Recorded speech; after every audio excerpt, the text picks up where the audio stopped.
की क्लास में हम देखेंगे फ्रीक्वेंसी मीटर कि हम फ्रीक्वेंसी को कैसे मेजर करते हैं। तो फ्रीक्वेंसी को मेजर करने के लिए हमें फ्रीक्वेंसी मीटर की आवश्यकता पड़ती है। तो आज की क्लास में हम फ्रीक्वेंसी मीटर के बारे में पढ़ेंगे और फ्रीक्वेंसी मीटर को बना के हम अपनी सप्लाई की क्या करेंगे, फ्रीक्वेंसी को चेक करेंगे। तो यहाँ पर हमारा ये फ्रीक्वेंसी मीटर का फ्रेम है। अब हम इसमें इसकी रीडिंग की बात करते हैं। तो रीडिंग इसकी देखो 45 हर्ट्ज से लिखी है यहाँ पर 55 हर्ट्ज तक। तो हमारा जो फ्रीक्वेंसी मीटर है 45 हर्ट्ज की फ्रीक्वेंसी से लेके 55 हर्ट्ज की फ्रीक्वेंसी तक को दिखा सकता है और हम इसे किस में मेजर करते हैं, हर्ट्ज में। अब देखते हैं हर्ट्ज क्या होता है। तो जो यहाँ पर हमारी इंडिया की फ्रीक्वेंसी होती है वो होती है 50 हर्ट्ज, बल्कि जो हमारी फॉरेन कंट्रियाँ होती है वहाँ पर 60 हर्ट्ज की फ्रीक्वेंसी भी कहीं पर यूज़ की जाती है। तो हमारे भारत वर्ष में फ्रीक्वेंसी कितनी होती है, 50 हर्ट्ज। तो हम समझते हैं कि 50 हर्ट्ज होता क्या है। देखो फ्रीक्वेंसी होती है हमारी साइकिल पर सेकंड, यानी कि एक साइकिल को पूरा करने में कितने हमें टाइम लग रहा है। तो फ्रीक्वेंसी में हम देखते हैं साइकिल प्रति सेकंड होता क्या है। देखो जो हमारा साइकिल प्रति सेकंड होता है इसको हम समझते हैं। पहले हम बात करेंगे साइकिल की। देखो एक साइकिल जो हमारा होता है, यानी कि चक्र को हम साइकिल बोलते हैं। किसको बोलते हैं, चक्र को बोलते हैं। तो एक साइकिल हमारा होता है 360 डिग्री का। कितने का होता है, 360 डिग्री का। अब देखिए यहाँ पर देखिए ये कोण हमारा यहाँ से लेके यहाँ तक हो गया 90। उसके बाद जो यहाँ से लेके यहाँ तक बनेगा ये पूरा एंगल हमारा हाफ पीस इसका हो जाता है 180 डिग्री का। और इसका यहाँ पर पहुँचने पर कितना हो जाएगा, 270। और पूरा सर्कल हमारा कितने का हो जाएगा, 360 डिग्री का हो जाएगा। और यहाँ पर हमें बात करनी होती है साइकिल प्रति सेकंड की। मतलब हम एक सेकंड में अगर एक चक्कर मारते हैं तो हमारी फ्रीक्वेंसी कितनी हो जाएगी, यहाँ पर 1 हर्ट्ज हो जाएगी। क्लियर हो गया। अब ये देखिए एक साइकिल प्रति सेकंड हमने यहाँ पर लिखा है। तो एक साइकिल प्रति सेकंड चलने में जो हमारी फ्रीक्वेंसी का मान होता है वो कितना होता है, 1 हर्ट्ज होता है। इसी प्रकार हमारी जो इंडिया में फ्रीक्वेंसी की साइकिल होती है वो कितनी होती है, एक सेकंड में 50 चक्करों की संख्या हम पूरी करते हैं। जब 50 चक्करों की संख्या पूरी करेंगे तो हमारी फ्रीक्वेंसी कितनी हो जाएगी, यहाँ पर 50 हर्ट्ज। तो इस प्रकार हम सर्किलों की संख्या को पूरी करते हैं। तो देखिए इस प्रकार हमारे सर्किल पूरे होते हैं। जैसे कि यहाँ पर हमारा एक सर्किल ये पूरा हो रखा है। देखिए हमारा सर्किल 360 डिग्री का है, इसे हमने 2 भागों में बांट दिया है। अब देखिए तो जैसा कि यहाँ पर हमारा ये पॉजिटिव साइड है और ये नेगेटिव साइड है। इसमें हमने देखिए एक चक्र हमारा पूरा हो रहा है। पूरा एक चक्र में कितने डिग्री हो रहे हैं, पूरे 360। देखो यहाँ पर ये हमारा कितने का है, 90 का है। उसके बाद हम 180 में पहुंचे। 180 में क्या होता है, पूरे चक्र का आधा हिस्सा होता है। उसके बाद हमारा पॉजिटिव में कितना चक्र लगा है, केवल 180 डिग्री का। उसी प्रकार जो हमारा नीचे का चक्र होता है 180 डिग्री का, ये भी होता है। ठीक है, यहाँ पर ये हो जाता है 270 का और यहाँ पर ये होता है 360 डिग्री का। तो इस प्रकार इस साइकिल में हमारा केवल एक चक्र पूरा हो रहा है। तो यहाँ पर हम कह सकते हैं कि हमारी फ्रीक्वेंसी कितनी होगी, केवल 1 हर्ट्ज होगी। अगर इसी प्रकार हम एक सेकंड में 50 चक्रों की संख्या को पूरी करेंगे तो हमारी फ्रीक्वेंसी का मान कितना हो जाएगा, 50 हर्ट्ज। तो हमारी इंडिया की फ्रीक्वेंसी देखो इस प्रकार से होती है। कितनी होती है, वो 50 हर्ट्ज होती है। तो यहाँ पर आप समझ चुके होंगे कि फ्रीक्वेंसी होती क्या है। फ्रीक्वेंसी होती है साइकिल प्रति सेकेंड। अब हम बात करेंगे यहाँ पर फ्रीक्वेंसी की वेरिएशन की। वेरिएशन का मतलब होता है कि घटना और बढ़ना। क्या हमारी फ्रीक्वेंसी के बढ़ने पर हमारे इक्विपमेंट चल सकते हैं या हमारी फ्रीक्वेंसी के घटने पर हमारे इक्विपमेंट चल सकते हैं। इक्विपमेंट में क्या क्या आता है, जैसे हमारा टीवी, रेडियो, ठीक है, इस प्रकार के हमारे चार्जर, स्टेबलाइजर, ये कितनी फ्रीक्वेंसी में काम करते हैं ये हम यहाँ पर देखते हैं।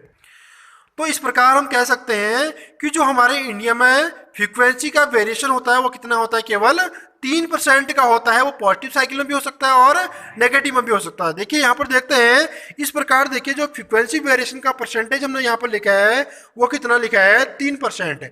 अगर हम 50 फ्रीक्वेंसी का, जो हमारी ये 50 फ्रीक्वेंसी है, इसका परसेंटेज में निकालते हैं तो 3%। देखो पॉजिटिव में, तो पॉजिटिव में कितना हो जाएगा, 51.5। और इसी प्रकार हम इसको नेगेटिव में निकालेंगे तो नेगेटिव में कितना हो जाएगा, 48.5 हर्ट्ज। तो इतनी फ्रीक्वेंसी में हमारे इक्विपमेंट क्या कर सकते हैं, आसानी से चल सकते हैं। अगर ये वेरिएशन इससे ज़्यादा हो जाता है, यानी कि 51 पॉइंट से ज़्यादा हो जाएगा, 51.5 से ज़्यादा, तो हमारे इक्विपमेंट सही से वर्क नहीं करेंगे।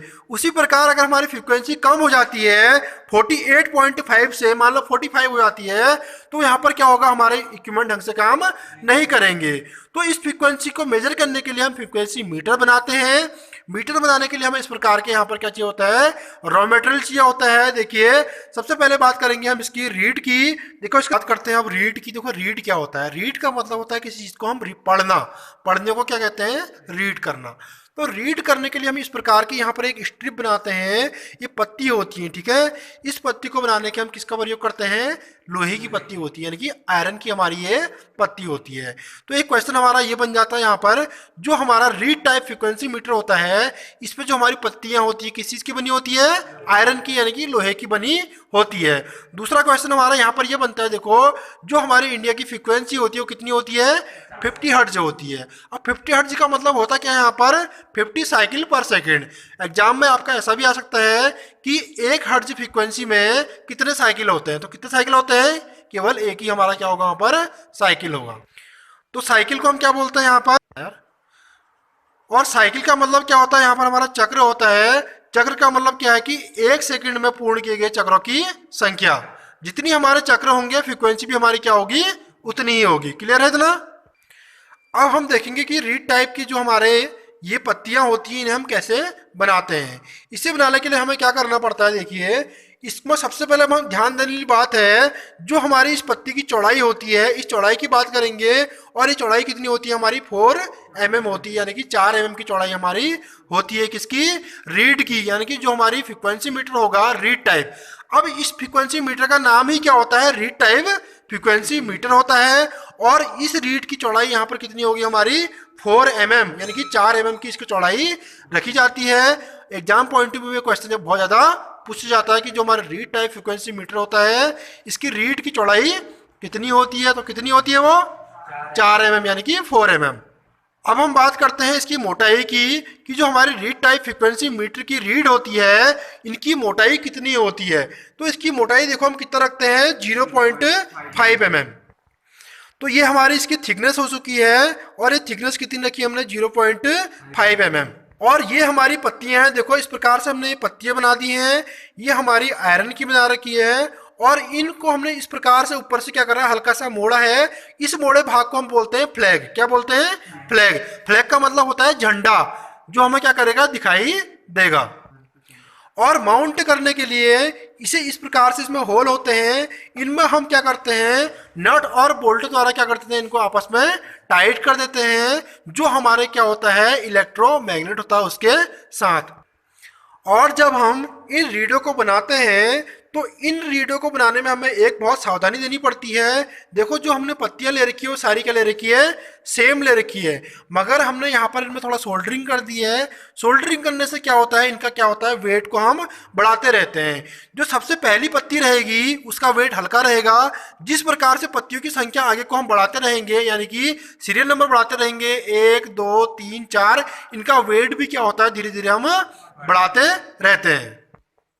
तो जब यहाँ पर हम इन रीडर को कनेक्ट करते हैं, कनेक्ट करने में क्या होना चाहिए, हमारा वेट इस प्रकार से होना चाहिए, पहले सबसे कम वेट, फिर उसके बाद ज़्यादा वेट। इस प्रकार हम क्या करेंगे, इनके वेट को बढ़ाते रहेंगे। देखो जैसे कि हमने यहाँ पर कर रखा है, ये सबसे हमारा देखो ज़्यादा वेट का बना रखा है, यहाँ पर हमने सोल्डरिंग ज़्यादा कर दी है, और पहले वाला में हमने सोल्डरिंग क्या कर रखी है, यहाँ पर कम कर रखी है। इसी प्रकार इनका वेट को हम क्या कर देते हैं, इंक्रीज कर देते हैं। इन रीडों को इस प्रकार से कनेक्ट करने के बाद जो इनके फ्लैग होते हैं हमारे कुछ इस प्रकार से दिखाई देते हैं, मुड़े हुए हैं, जैसा कि हमने यहाँ पर दिखा रखा है। अब होता क्या है, जब हमारी फ्रीक्वेंसी को दिखाएंगे तो फ्लैग हमारे क्या करते हैं, इस प्रकार से कंपन करते हैं, यानी कि हिलते हैं। और हम क्या करते हैं, देखो इन फ्लैगों की बैक साइड जो होती है हमारी ये वाली साइड, इसमें हम व्हाइट पेंट कर देते हैं। अब देखो यहाँ पर होता क्या है, इसको हम व्हाइट पेंट भी कर सकते हैं इनकी साइड में, और इस प्रकार से देखो व्हाइट पेंट हमने यहाँ पर क्या कर रखा है। और यहाँ पर हम इसको रेडियम भी लगा सकते हैं। इससे क्या होता है, इसको देखने में क्या होती है, बहुत आसानी होती है, यानी कि हमें जो भी हमारा फ्लैग क्या होगा, हिलेगा, वो फ्लैग हमें क्या करेगा, आसानी से विजुअल होगा, यानी कि दिखाई देगा। क्लियर होगा इतना। तो एक क्वेश्चन आपका ये भी क्लियर हो गया होगा कि हमारे फ्लैग किस चीज के बने होते हैं, आयरन यानी कि लोहे के बने होते हैं। इनकी जो थिकनेस होती है, यानी कि मोटाई होती है, कितनी होती है, 0.5 mm होती है, और चौड़ाई कितनी होती है, 4 mm होती है। और 1 साइकिल प्रति सेकंड में अगर कितनी फ्रीक्वेंसी होगी, 1 हर्ट्ज होगी। क्लियर हो गया। अब इसकी बात करते हैं हम इसके इलेक्ट्रोमैग्नेट की। इलेक्ट्रोमैग्नेट बनाने के लिए देखो हमें सबसे पहले इस प्रकार के बोबिन की आवश्यकता होती है, और इस बोबिन को हम किसका बनाते हैं, यहाँ पर बैकेलाइट का। और इस बोबिन में हम क्या करेंगे, देखो इस प्रकार से क्या करते हैं, कॉपर की वाइंडिंग कर देते हैं। वाइंडिंग करने के बाद हमें इसमें कितने टर्न मिलते हैं, आउटपुट में दो मिलते हैं, एक इनपुट वायर का और एक आउटपुट वायर का। जो हमने इस प्रकार का ये बोबिन को दिखाई दे रखा है, अब इसका नाम क्या होता है, बोबिन होता है। इसको गोविन मत कह देना, ठीक है, क्या बोलते हैं, बोबिन। तो इसका नाम होता है बोबिन, जो हमारा किसका बना होता है, बेकेलाइट का बना होता है। ये भी आपका क्वेश्चन आ सकता है एग्जाम पॉइंट ऑफ व्यू में कि इलेक्ट्रोमैग्नेट बनाने के लिए जो हम बोबिनों का प्रयोग करते हैं वो किस चीज के बने होते हैं, तो किसके बने होते हैं, बेकेलाइट के बने होते हैं। इसका नाम बोबिन होता है। इस बोबिन को आप कभी गोविंद मत कह देना, बोबिन और गोविंद में क्या होता है, फर्क होता है। और इस प्रकार इसके दो टर्मिनल बाहर निकले होते हैं जिनमें हम क्या करते हैं, इनपुट सप्लाई देते हैं। और ये हमने क्या कर रखी है, इसमें वाइंडिंग कर रखी है, देखो इस प्रकार से। और अभी हमने जो बोबिन यूज कर रहे हैं हमने ये बना रखा है। बोबिन बनाने के बाद हमने इसमें वाइंडिंग की, उसके क्या किया, इसमें वाइंडिंग के ऊपर टेप मार दिया है और इस प्रकार उसके क्या निकल रहे हैं, दो आउटपुट सिरे निकल रहे हैं। और जो हमारे क्या होते हैं, और इन सिरे को हम क्या करते हैं, सप्लाई से कनेक्ट करते हैं, एसी सप्लाई से। और ये क्या करेगा, इसमें मैग्नेट बनेगा। मैग्नेट बनने के बाद क्या होता है, जिसमें जितना मैग्नेट बनेगा उस पत्ती को क्या करेगा, वो वाइब्रेट कराता है। इससे हमारा क्या होता है, फ्रीक्वेंसी, इससे हमारी फ्रीक्वेंसी क्या होती है, दिख जाती है। अब हम देखिए जो हमारा ये इलेक्ट्रोमैग्नेट होता है, इसकी वर्किंग देखते हैं। जब इसको हम यहाँ से क्या करते हैं, एसी सप्लाई देते हैं, तो इसके चारों ओर क्या होता है, एक अल्टरनेटिंग चुंबकीय क्षेत्र उत्पन्न होता है। अल्टरनेटिंग मतलब प्रत्यावर्ती चुंबकीय क्षेत्र क्या होगा, यहाँ पर उत्पन्न होगा। और इस चुंबकीय क्षेत्र के कारण क्या होता है, जो हमारे फ्लैग होते हैं इन दोनों की फ्रीक्वेंसी क्या हो जाती है, बराबर हो जाती है। किसकी, जो हमारा इलेक्ट्रोमैग्नेट की फ्रीक्वेंसी है और जो हमारी क्या होगी, ये फ्लैग की फ्रीक्वेंसी होगी।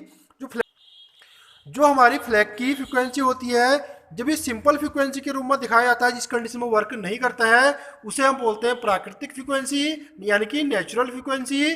उसके बाद जब इलेक्ट्रोमैग्नेट हमारा काम करता है, इसके अंदर चारों ओर चुंबकीय क्षेत्र पैदा होता है, तो उस कंडीशन में क्या होता है, देखिए इन दोनों की फ्रीक्वेंसी क्या हो जाती है, बराबर हो जाती है।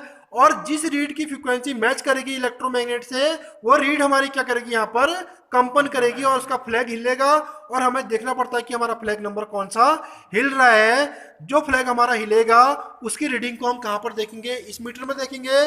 और हमें फ्रीक्वेंसी का क्या हो जाता है, यहाँ पर मेजरमेंट हो जाता है। अब देखिए जो हमारे फ्रीक्वेंसी मीटर का बहुत सारे यहाँ पर आपके क्वेश्चन क्लियर हो चुके होंगे। जैसे कि हमारे रीड किसके बने होते हैं, जैसा कि यहाँ पर हमारे रीड किसके बने होते हैं, तो किसके बने होते हैं, रीड आयरन के, जिसको हम लोहा बोलते हैं। उसी प्रकार हमारे रीड की चौड़ाई कितनी होती है 4 mm, और मोटाई कितनी होती है इसकी 0.5 mm। और इसके जो हमारे फ्लैग होते हैं, फ्लैग में हम क्या लगाते हैं, या तो व्हाइट कलर लगा देते हैं या हम क्या लगाते हैं, रेडियम, जिससे क्या होगा, हमको देखने में क्या होती है, इसको बहुत आसानी होती है। और नेक्स्ट आता है इसका इलेक्ट्रोमैग्नेट। इलेक्ट्रोमैग्नेट को कैसे बनाते हैं हम, बोबिन में क्या करते हैं, कॉपर की वाइंडिंग करके। देखिए इस प्रकार से हम इसको असेंबल करेंगे और असेंबल करने के बाद हम फ्रीक्वेंसी को यहाँ पर मेजर करके दिखाएंगे। इस प्रकार देखिए हमारा इलेक्ट्रोमैग्नेट तैयार होने के बाद हम इसमें क्या कनेक्ट करते हैं, इस प्रकार के प्रतिरोधों को कनेक्ट करते हैं इसके सिरों पर, यानी कि इलेक्ट्रोमैग्नेट के किसी भी एक सिरे में इसको कनेक्ट करते हैं। उसके बाद हम क्या देंगे, इसको एसी सप्लाई देंगे। एसी सप्लाई देने के बाद क्या होता है, जो हमारी ये बोबिन होती है इसकी वाइंडिंग में क्या होता है, अल्टरनेटिंग चुंबकीय क्षेत्र पैदा होता है। और अल्टरनेटिंग चुंबकीय क्षेत्र पैदा होने के कारण क्या होगा, जो हमारा फ्लैग होगा, जो फ्लैग की फ्रीक्वेंसी होगी, इसकी फ्रीक्वेंसी के साथ जब मैच करेगी तो वो वाला फ्लैग हमारा क्या करता है, कंपन करता है। और उसी फ्लैग को हम क्या करते हैं, रीड कर लेते हैं और वही हमारी फ्रीक्वेंसी का मान होता है। और जो हमारी यहाँ पर ये रीड होती है, इस रीड की जो फ्रीक्वेंसी होती है उन्हें हम प्राकृतिक फ्रीक्वेंसी बोलते हैं, यानी कि नेचुरल फ्रीक्वेंसी बोलते हैं। किस कंडीशन में, जिस कंडीशन में कोई वर्क नहीं कर रहा होता है। और जब हमारी इनकी नेचुरल जो हमारी फ्रीक्वेंसी होती है इस इलेक्ट्रोमैग्नेट के फ्रीक्वेंसी के बराबर हो जाएगी, मतलब कि यहाँ पर हमने बहुत सारी रीडों का प्रयोग किया है, जिस रीड की मैच करेगी इसके साथ। अब देखिए जिस रीड की नेचुरल फ्रीक्वेंसी इस वाले इलेक्ट्रोमैग्नेट के साथ मैच करेगी, वो हमारा क्या करता है, कंपन करता है। और उसे हम क्या कर लेते हैं, रीड कर लेते हैं। और रीड किया हुआ हमारे इस मीटर में दिखाई देता है कंपन करते हुए। और यहाँ पर से हम फ्रीक्वेंसी को क्या कर सकते हैं, पढ़ सकते हैं। तो इस प्रकार हमने यहाँ पर इसका पूरा सर्किट डायग्राम को समझ लिया है। अब हम इसके क्या करेंगे, कनेक्शन करेंगे। कनेक्शन करने के बाद फ्रीक्वेंसी को मेजर करके यहाँ पर दिखाएंगे। तो अब हम इस रीड टाइप फ्रीक्वेंसी मीटर को असेंबल करेंगे, फिर इसके कनेक्शन करके इसको चेक करेंगे। तो सबसे पहले देखो इस प्रकार की ये हमारी कोर ले रखी है आयरन की। इस आयरन के कोरों में हम इनको फिट करेंगे जो हमारे यहाँ पर ये रीड है। इस प्रकार के जो रीड दिखा रखे हैं ये हमारे पत्ती के रूप में इस प्रकार से हैं। इनको सबको कनेक्ट करना है हमको इस वाली कोर में। तो इस प्रकार इस कोर में हम इनको कनेक्ट करेंगे। तो इस प्रकार हम इस कोर में देखो ये कोर है हमारे पास आयरन की ले रखी है, इसमें हम इन फ्लैगों को कनेक्ट करते हैं। कनेक्ट करिए, इस प्रकार कनेक्ट कर रहे हैं। देखो ये पत्ती लगेगी इसके बाहर से और उस पर हम क्या कर देंगे, इसको बोल्ट द्वारा टाइट कर देंगे। अब हम इसके इसमें कोर में दूसरी पत्ती को कनेक्ट कर रहे हैं, देखो इस प्रकार से।